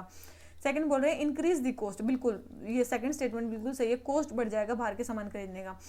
तीसरा बोल रहे हैं इंडिया के जो एक्सपोर्ट्स हैं वो डिक्रीज होंगे, नहीं, एक्सपोर्ट्स क्या होंगे, इंक्रीज होंगे। क्योंकि पहले जो मतलब उन लोगों को जो सामान अब मतलब हमारी वैल्यू कम हुई है ना, तो मतलब अब जो ज़्यादा सामान खरीद सकते हैं। ठीक है, अब वो मतलब जो है इंडिया का ज़्यादा सामान खरीद सकते हैं। $1 में पहले केवल 70 रुपये का सामान खरीद पाते थे वो, अब वो 80 रुपये का सामान खरीद लेंगे। ठीक है, तो ये हमारे जो एक्सपोर्ट्स हैं वो क्या हो जाएंगे, बढ़ जाएंगे। तो थर्ड स्टेटमेंट भी रॉन्ग होगी, तो हमारा आंसर क्या आ गया, बी। ठीक है, 30 का आंसर हो गया हमारा बी। अच्छा, आते हैं क्वेश्चन नंबर 31 पे, कंज्यूमर प्राइस इंडेक्स के बारे में बताना। ठीक है, देख लेते हैं। बोल रहे हैं कि ये केवल गुड्स के लिए, तो याद रखना कंज्यूमर प्राइस इंडेक्स जो है वो गुड्स के लिए भी है और सर्विसेज के लिए भी है। ठीक है, गुड्स के लिए भी है और सर्विसेज के लिए भी है। और मेनली रिटेल जो प्राइस है ना, मेनली उसमें देखता है कि मेनली प्राइस इन्फ्लेशन इसमें रिटेल में देखा जाता है कि रिटेल में कितना चेंज हो रहा है। सेकंड बोल रहे हैं इसमें इंपोर्टेड गुड्स का भी प्राइस होता है, तो याद रखना सीपीआई में क्या होता है, याद रखना सीपीआई में इंपोर्टेड गुड्स का भी मतलब प्राइस होता है। याद रखना सीपीआई में ऐसा सामान जो भी मतलब कंज्यूमर यूज करते हैं, वेदर वो इंपोर्टेड है चाहे वो हमारी कंट्री में बना, उसका इन्फ्लेशन मेनली चेक किया जाता है, जो भी रिटेल में जो भी मेनली कंज्यूमर यूज करते हैं। और सीपीआई के लिए मेनली बेस ईयर क्या है, 2012, इसके लिए मेनली बेस ईयर है। ठीक है, दो टाइप का आपने सीपीआई पढ़ा होगा, एक हेडलाइन, एक तो हेडलाइन सीपीआई, एक होता है कोर। ठीक है, हेडलाइन सीपीआई क्या होता है, जिसमें सारे कंपोनेंट्स का यूज किया जाता है, गुड सर्विसेज चाहे फूड, इन्फ्लेशन, वाटर, जो भी ये सारी चीज कैलकुलेट की जाती है। लेकिन कोर इन्फ्लेशन में क्या किया जाता है, जो भी हेडलाइन है उसमें से फूड एंड एनर्जी की चीजों को माइनस कर दिया जाता है, फूड एंड एनर्जी की चीजों को माइनस कर दिया जाता है, उसको बोलते हैं कोर इन्फ्लेशन। और कोर इन्फ्लेशन जो है वो बेटर मतलब बताता है इकोनॉमी में कितना इन्फ्लेशन चल रहा है। क्यों, क्योंकि फूड एंड एनर्जी के जो प्राइसेस हैं वो तो बार बार चेंज होते रहते हैं, तो जो बच गई जो चीजें उनका जो प्राइस है वो होता है कोर अमाउंट में। ठीक है, तो ये होता है हमारा headline inflation, core inflation. Base year मैंने बता दिया, गुड्स एंड सर्विसेज दोनों को मेजर करते हैं। इसके अलावा देखो मेनली जो सीपीआई है ना उसके भी कई सारे पार्ट हैं। देखो सीपीआई भी मतलब कई टाइप का होता है। एक तो रूरल, अर्बन और ऑल इंडिया लेवल पे निकाला जाता है, 3 लेवल पे। इन सबको कौन निकालता है, CSO, ministry of statistics and programme implementation के अंडर जो है, और इसका बेस ईयर क्या है, 2012। ठीक है, एक हमारा आता है सीपीआई फूड प्राइस के लिए, किसके लिए, फूड प्राइस के लिए हमारा एक सीपीआई आता है, उसको भी कौन निकालता है, सीएसओ, और इसका भी बेस ईयर कितना है, 2012। ठीक है, एक हमारा सीपीआई होता है इंडस्ट्रियल वर्कर के लिए, किसके लिए, एक हमारा सीपीआई होता है इंडस्ट्रियल वर्कर के लिए, उसको कौन निकालती है, लेबर ब्यूरो, उसको कौन निकालते हैं, लेबर ब्यूरो, और उसका बेस ईयर कितना है, 2001। बहुत इंपॉर्टेंट है, इनको ध्यान रखना। ठीक है, एक हमारा सीपीआई है किसके लिए, रूरल लेबर के लिए, और एक है एग्रीकल्चर लेबर के लिए। ठीक है, रूरल लेबर के लिए, एग्रीकल्चर लेबर के लिए, इसको वो भी कौन निकालता है, इसको लेबर ब्यूरो ही निकालती है। लेकिन इनका बेस ईयर कितना है, इनका बेस ईयर है 1986। इनका बेस ईयर कितना है, 1986। बहुत इंपॉर्टेंट है ये चीजें जो मैं बता रही हूँ, इसके बेस ईयर कितने हैं, इनको कौन निकालता है, और ये कौन से इंडेक्स को कौन निकालता है। फिर आपने एक पढ़ा होगा WPI, होलसेल प्राइस इंडेक्स, इसको इसमें मेनली याद रखना, इसमें होलसेल प्राइस इंडेक्स में केवल और केवल गुड्स को कंसिडर किया जाता है, यहाँ पे सर्विसेज को कंसिडर नहीं किया जाता है। याद रखना, यहाँ पे सर्विसेज को कंसिडर नहीं किया जाता, केवल और केवल गुड्स को कंसिडर किया जाता है WPI में। और WPI को मेनली कौन निकालता है, इकोनॉमिक जो एडवाइजर होते हैं DPIIT के, मतलब जो वो मिनिस्ट्री है, कौन सी मिनिस्ट्री है, कॉमर्स मिनिस्ट्री है उसमें। ठीक है, कॉमर्स मिनिस्ट्री इसको मेनली निकालती है, और मेनली इसका बेस ईयर कितना है, 2011। कौन सा बेस ईयर इनका, 2011 इसका बेस ईयर है। तो क्वेश्चन नंबर 31 हमारा आंसर इसका क्या हो गया, फर्स्ट स्टेटमेंट रॉन्ग है, सेकंड स्टेटमेंट करेक्ट है, तो हमारा आंसर इसका क्या हो गया, बी। ठीक है, ये बेस ईयर्स और ये जो चीज़ें ना बहुत इंपॉर्टेंट है, इनको याद रख लेना। ठीक है, कोई भी मतलब एक स्टेटमेंट आ जाती है और फिर मतलब हमारा क्वेश्चन उसके कारण रुक जाता है अगर हमें वो चीज़ ना आती हो। आ जाते हैं क्वेश्चन नंबर 32 पे, हमें बताना है capital receipts in annual financial statement. Annual financial statement में कैपिटल रिसीट्स जो है उसमें क्या क्या चीज़ें आती हैं। ठीक है, एनुअल फाइनेंशियल स्टेटमेंट्स में कैपिटल रिसीट्स में क्या क्या आता है।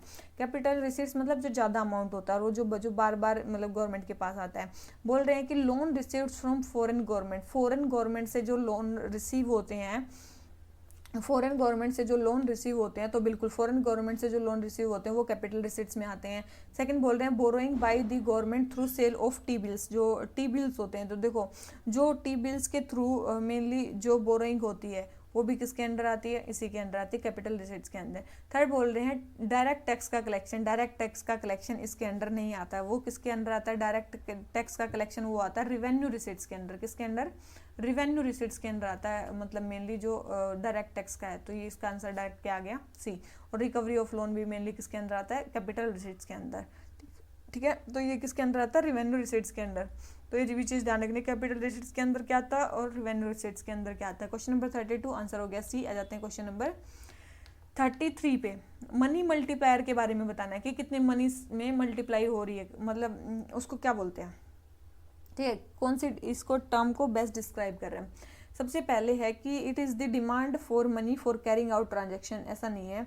It is the ratio of total money supply to the stock of high powered money in an economy, बिल्कुल कितनी मतलब मनी सप्लाई है इकोनॉमी में हाई पावर्ड मनी के लिए, ठीक है, उसको बोलते हैं क्या, मनी, उसी को बोलते हैं मनी मल्टीप्लायर, यही है, ठीक है, इसी को बोलते हैं money multiplier. High powered money क्या होती है, हाई पावर्ड मनी में आता है, हाई पावर्ड मनी में आता है, देखो जो करेंसी होती है जो पब्लिक के पास होती है, ठीक है, करेंसी जो पब्लिक के पास होती है, उसके बाद जो कमर्शियल बैंक्स में जो रिजर्व होते हैं, या फिर जो बैंक के जो डिपॉजिट्स होते हैं किसमें, आरबीआई में, तो ये सारी चीज़ें मिलकर बनाती हैं हाई पावर्ड मनी, और ये मनी सप्लाई के लिए काफ़ी ज़्यादा यूज़फुल है, ठीक है, मनी सप्लाई को क्रिएट करने में हाई पावर्ड मनी काफ़ी ज़्यादा होती है। और बस यही है, तो कितनी मनी सप्लाई है, ठीक है, जो हाई पावर्ड मनी है उसमें कितनी मनी सप्लाई कितनी है, उसको बोलते हैं क्या, मनी मल्टीप्लायर।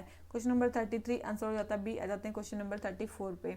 हमें बताना है स्ट्रेट ऑफ मलक्का कहाँ पे। देखो भाई अगर आपने ये क्वेश्चन गलत कर दिया ना, एक काम करना, पढ़ाई छोड़ दो तुम, ठीक है, अगर तुमने ये भी क्वेश्चन गलत कर दिया, रेड सी इधर है, अंडमान की तरफ, मतलब इधर है, सॉरी अरेबियन सी की तरफ है, अंडमान सी और साउथ चाइना सी बिल्कुल इसी के बीच में है, इसी के बीच में साउथ चाइना सी और ईस्ट चाइना सी बिल्कुल उधर नहीं है, और बे ऑफ बंगाल और अरेबियन सी के बीच में नहीं है, उसके बीच में तो इंडिया है, तो ये स्टेटमेंट नहीं है, तो इसका डायरेक्ट आंसर आ गया हमारा बी, ठीक है।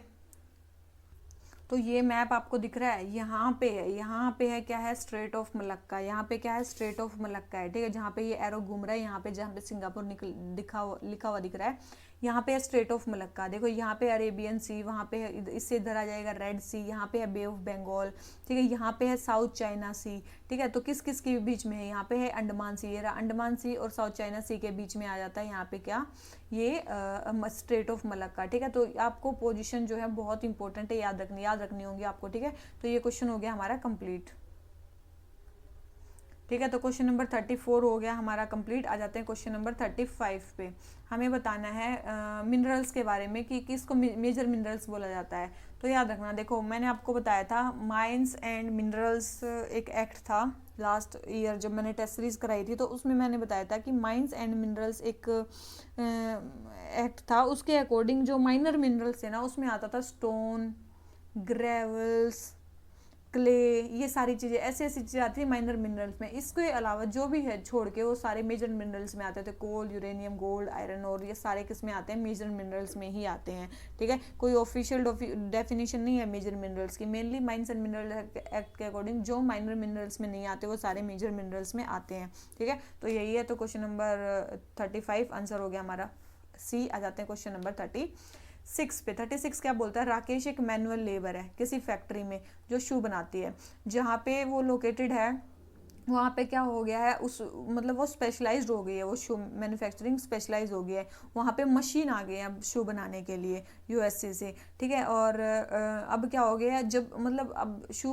बनाने की मशीन आ गई है, मेनली अब वर्कर्स को क्या चाहिए, उनके पास स्पेशल पावर होनी चाहिए, स्पेशल नॉलेज होनी चाहिए कंप्यूटर्स की और न्यूमरेसी की, ठीक है, जो राकेश के पास नहीं है। तो ये किस टाइप का अनएम्प्लॉयमेंट है, देखो अगर उसके पास स्पेशल नॉलेज नहीं है, और मेनली क्या हो गया है, ये इसको बोलते हैं स्ट्रक्चरल अनएम्प्लॉयमेंट। अब उस कंपनी का स्ट्रक्चर चेंज हो गया है, ठीक है, अब वो थोड़ी सी मॉडर्न बन गई है, अब उसका स्ट्रक्चर चेंज हो गया है, उसको बोलेंगे स्ट्रक्चरल अनएम्प्लॉयमेंट। जब स्ट्रक्चर चेंज होता है तब अगर आपका अनएम्प्लॉयमेंट होता है तो उसको बोलते हैं स्ट्रक्चरल अनएम्प्लॉयमेंट, ठीक है। फ्रिक्शनल अनएम्प्लॉयमेंट वो डिफरेंट चीज़ होती है। सीजनल मतलब हर बार, मतलब सीजन पे है तो आपको काम मिल जाएगा, लेकिन जब सीजन नहीं होगा, जैसे कि धान कटते हैं उस टाइम पे बहुत ज़्यादा लेबर की रिक्वायरमेंट होती है और पूरे साल लगभग कम होती है, तो ये होगा सीजनल अनएम्प्लॉयमेंट। डिस्गाइज्ड मतलब हो गया कि खेती में एक आदमी की जरूरत है लेकिन वहाँ पे 5 आदमी लगे हुए हैं, उसको बोलेंगे डिस्गाइज्ड अनएम्प्लॉयमेंट।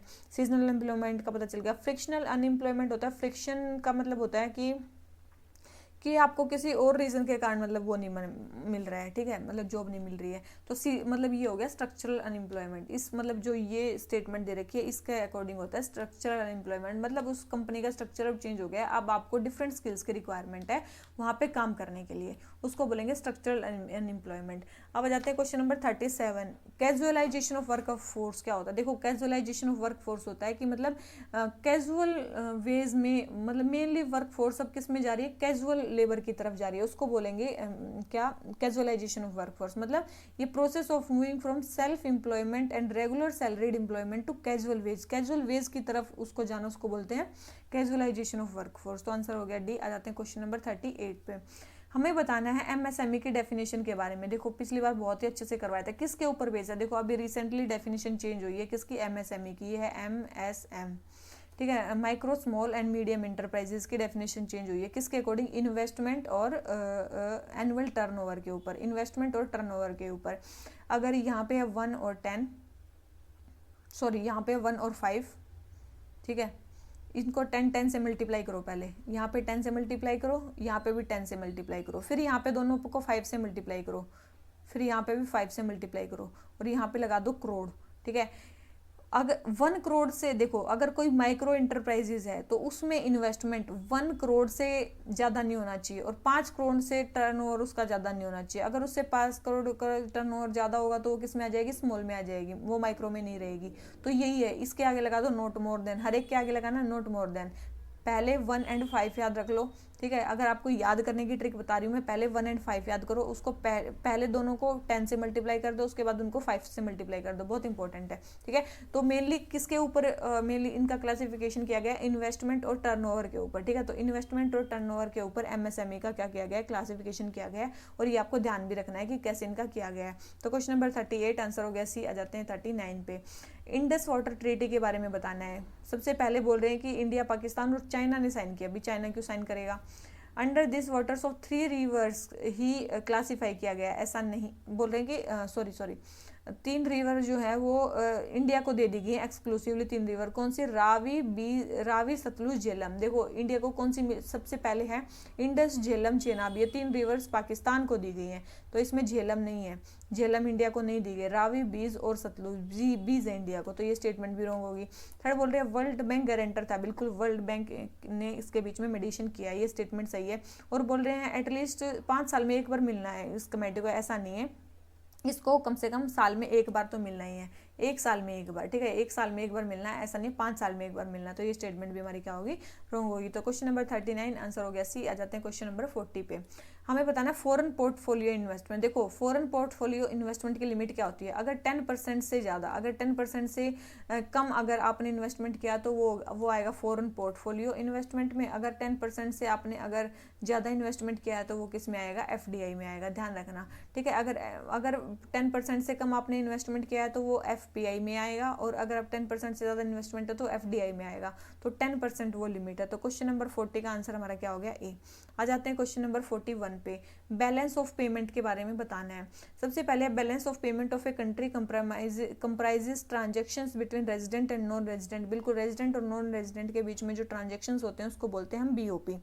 सेकंड बोल रहे हैं country having a balance of payment equilibrium will experience an increase in foreign exchange reserve. देखो जहाँ पे बैलेंस होगा, बोल रहे हैं जहाँ पे बैलेंस होगा, याद रखना वहाँ पे जो फॉरेन एक्सचेंज रिजर्व है ना वो इंक्रीज नहीं होंगे, वो भी क्या रहेंगे, बैलेंस में ही रहेंगे, वो भी बैलेंस में ही रहेंगे, ठीक है, याद रखना। तो ये स्टेटमेंट हमारी क्या होगी, रॉन्ग होगी। तो हमारा आंसर क्या आ गया, ए। बैलेंस ऑफ पेमेंट इक्विलिब्रियम कब आता है, जब हमारा जो करंट अकाउंट डेफिसिट है वो डायरेक्टली फाइनेंस हो जाता है किससे, इंटरनेशनल लैंडिंग से। किससे, इंटरनेशनल लैंडिंग से ही हमारा जो करंट अकाउंट डेफिसिट है वो फाइनेंस हो जाता है। हमें कोई रिजर्व को मूवमेंट करने की जरूरत नहीं है, ठीक है, रिजर्व को मूवमेंट करने की जरूरत नहीं है, इंटरनेशनल लैंडिंग से ही हमारा जो करंट अकाउंट डेफिसिट है वो क्या हो जाता है, फुलफिल हो जाता है। तो उसको बोलते हैं बैलेंस ऑफ पेमेंट। तो क्वेश्चन नंबर 41 आंसर आ गया ए। आ जाते हैं क्वेश्चन नंबर 42 पे। हमें बताना चर्निंग पुअर के बारे में। अभी एक रिसेंटली कोई रिपोर्ट आई थी, मेरे को उस रिपोर्ट का नाम बताना, ठीक है, मेरे को बिल्कुल भी ध्यान नहीं है उस रिपोर्ट का नाम क्या है, जिसमें डिफरेंट टाइप के पुअर्स को बताया गया था। कुछ होते हैं क्रोनिक पुअर जो हमेशा ही पुअर रहते हैं, कुछ होते हैं चर्निंग जो कभी पुअर हो जाते हैं कभी वैसे हो जाते हैं, और कुछ होते हैं ट्रांजिएंट जो बदलते रहते हैं, ठीक है। तो चर्निंग पुअर किस में आते हैं, तो याद रखना चर्निंग पुअर क्या होते हैं, जो regularly move in and move out होते हैं पॉवर्टी में, उसको बोलते हैं क्या, चर्निंग पुअर, ठीक है। ट्रांजिएंट मतलब कभी तो होंगे लेकिन कभी मतलब एक आधी बार होंगे, कभी मैक्सिमम वो नहीं होंगे, उनको बोलेंगे ट्रांजिएंट पुअर। क्रोनिक मतलब जो हमेशा पॉवर्टी में रहते ही रहते हैं, तो ये है, ठीक है। तो क्वेश्चन नंबर 42 आंसर हो गया सी। आ जाते हैं किस पे, क्वेश्चन नंबर 43 पे। हमें बताना है कि मंकी पॉक्स का जो केस है रिसेंटली यूरोप में देखा गया है, तो मंकी पॉक्स के बारे में बताना है। सबसे पहले बोल रहे हैं जो मंकी पॉक्स है वो लाइफ टाइम मतलब ट्रीटमेंट के बाद भी वो मतलब रहता है मंकी पॉक्स का, तो ऐसा कुछ नहीं है कि वो रहता है। सेकंड है सेक्सुअल एक्टिविटी सोल मोड है इसके ट्रांसमिशन का, ऐसा नहीं है फ्लूइड्स वगैरह का ट्रांसफर और मतलब बहुत सारी चीज़ों से ट्रांसमिट हो सकता है, ब्लीडिंग वगैरह क्लोथिंग वगैरह सबसे। एनीवन कैन गेट और pass on monkey pox including rodents and primates, बिल्कुल ही कोई भी इसको मतलब पास ऑन कर सकता है, तो ये सही है। It is caused by same variola virus which cause smallpox, ऐसा नहीं है, ये उसके द्वारा नहीं होता, ये एक वायरल जूनोटिक डिजीज है, मेनली ये मंकी पॉक्स वायरस से होता है। किससे होता है, ये मंकी पॉक्स वायरस से होता है, कोई वेरियोला वायरस से नहीं होता है, तो ये स्टेटमेंट रॉन्ग होगी। तो क्वेश्चन नंबर 43 आंसर हो गया सी। आ जाते हैं क्वेश्चन नंबर 44 पे। हमें बताना है सोइल हेल्थ कार्ड के बारे में कि क्या expected consequences soil health card, मतलब सोइल हेल्थ कार्ड अगर आ गया तो उसके क्या क्या कंसिक्वेंसेस होंगे। बैलेंस एप्लीकेशन ऑफ फर्टिलाइजर होगा, बिल्कुल। इंपोर्ट बिल हमारा कम हो जाएगा क्योंकि हम क्या करेंगे, बैलेंस यूज करेंगे फर्टिलाइजर का, बिल्कुल।